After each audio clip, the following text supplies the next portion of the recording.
Thank you. Good afternoon. Welcome to the White House.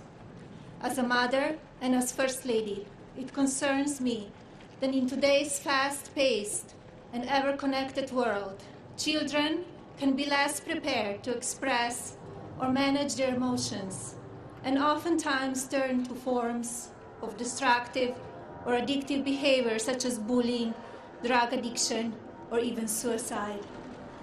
I feel strongly that as adults, we can and should be best at educating our children about the importance of a healthy and balanced life. So today, I'm very excited to announce Be Best, an awareness campaign dedicated to the most valuable and fragile among us, our children.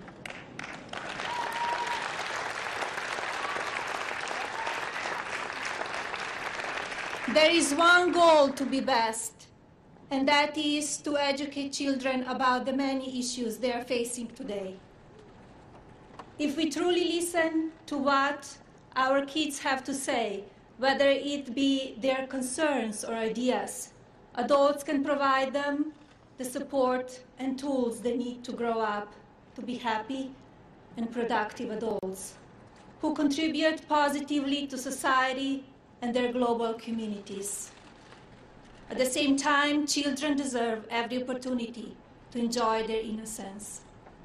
Every child should know it is safe to make mistakes and that there are supportive adults and friends nearby to catch them if they fail. We also need to be mindful that they should learn to trust in themselves and their own emotions. I believe our responsibility lies in the critical time before a child reaches adulthood. Let us teach children the importance of all aspects of their well-being, which includes a social, emotional, and physical health.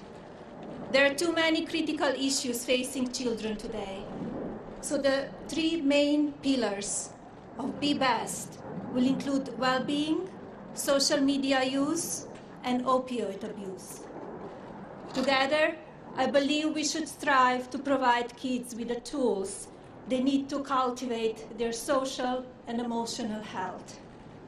We can and should teach children the importance of social and self-awareness, positive relationship skills, and responsible decision-making. Once a child understands these vital skills, they will be able to communicate openly with one another and instill positive feelings of mutual respect, compassion, and self-esteem. Let us teach our children the difference between right and wrong and encourage them to be best in their individual paths in life. Take, for example, Christian Bucks, a young man from York, Pennsylvania, who is here with us today. When he was in second grade, Christian introduced the Buddy Bench at his elementary school to address loneliness and help other kids build new friendships. The Buddy Bench allows classmates to connect during recess and helps ensure that no student feels lonely. If a child sits on the bench, it signals other students to come over and ask them to play. Christian school and community embrace the Buddy Bench, and today at least one can be found in all 50 states. Thank you, Christian, for your commitment to kindness. You should be very proud of your work, which is, I know, help out countless children. Please stand up.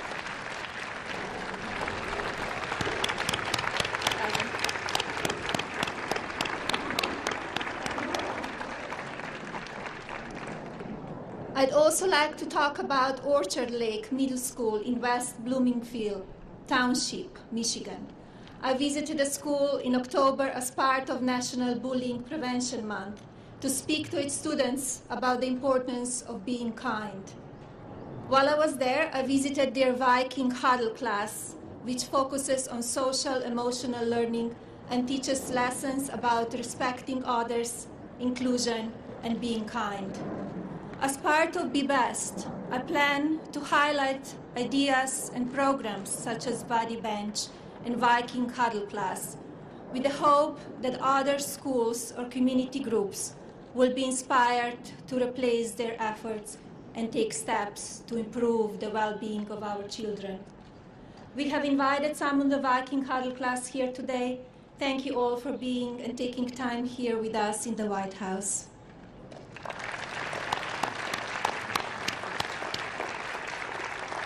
As we all know, social media can be both positively and negatively affect on our children, but too often it's used in negative ways. When children learn positive online behaviors early on, social media can be used in productive ways and can affect positive change. I do believe that children should be both seen and heard, and it is our responsibility as adults to educate and remind them that when they are using their voices, whether verbally or online, they must choose their words wisely and speak with respect and compassion. As an example, Kalani Goldberg, an 8th grade student from Arizona, posted a video to her social media account to share the challenges she faced from bullies. In the video, she said, "Every day you're hurting me. Every day you're hurting each other. So please stop. Stop hurting me." Kalani and her family have joined us here today, and I'm happy to report that since posting her video, many have watched it, and most importantly, people have reached out to offer support and kindness. Thank you, Kalani, for being brave enough to share your story and also for using your experience to bring positive change. Please stand up, Kalani.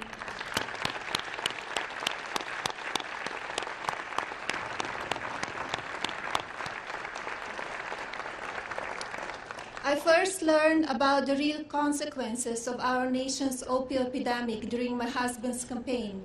Since then, I have met with and learned from many people who have been affected by this true crisis.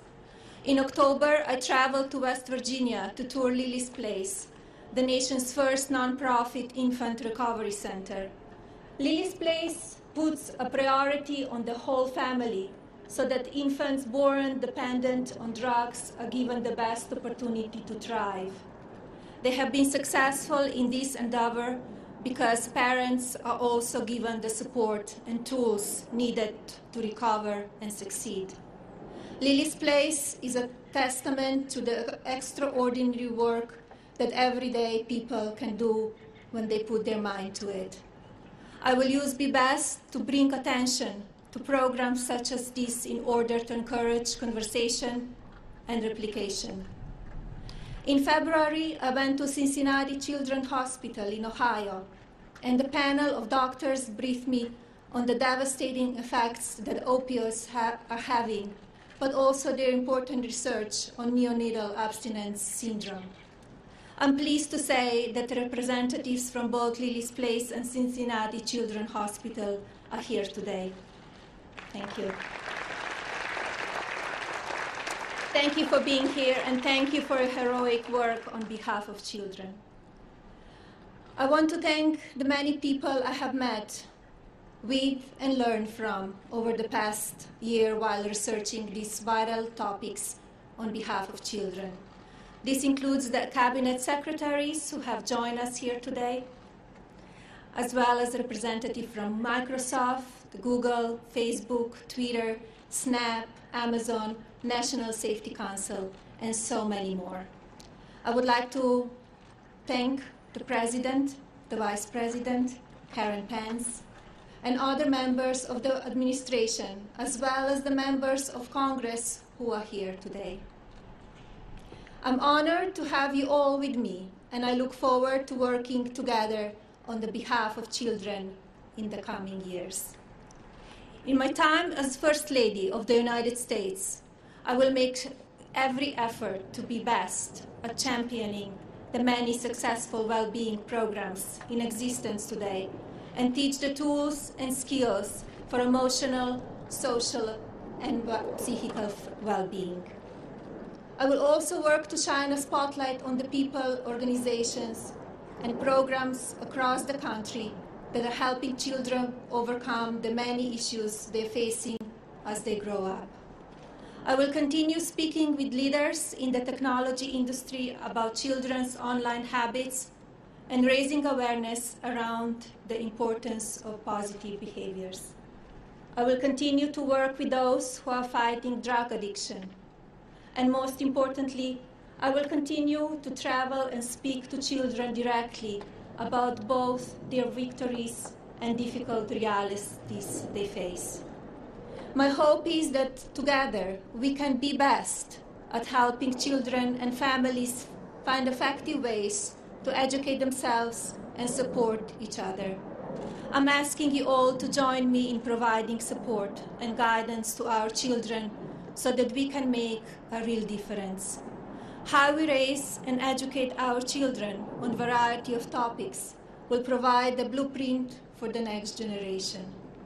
Together, let's encourage children to dream big, think big, and do all they can to be best in everything that they do.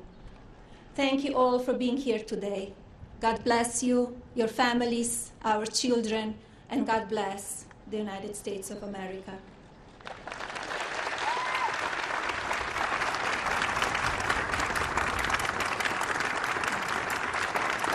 And now it is my pleasure to call my husband to the stage to sign a proclamation calling today, May 7th, Be Best Day. Mr. President?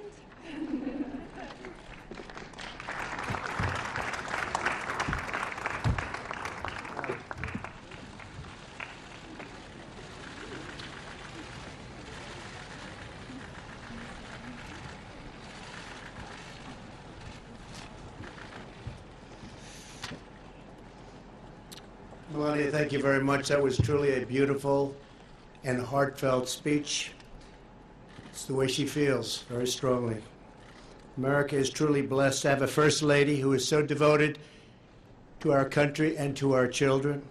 Over the past 15 months, Melania has visited hospitals, schools, families who have suffered from the opioid crisis and suffered very deeply.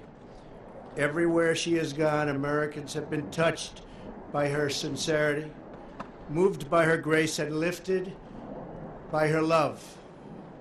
Melania, your care and compassion for our nation's children, and I have to say this, and I say it to you all the time, inspires us all. Today we pledge to be best. Best for our families, best for our communities, and best for our nation. And now I am proud to sign the Be Best proclamation, and I think you all know who's going to get the pen. Thank you.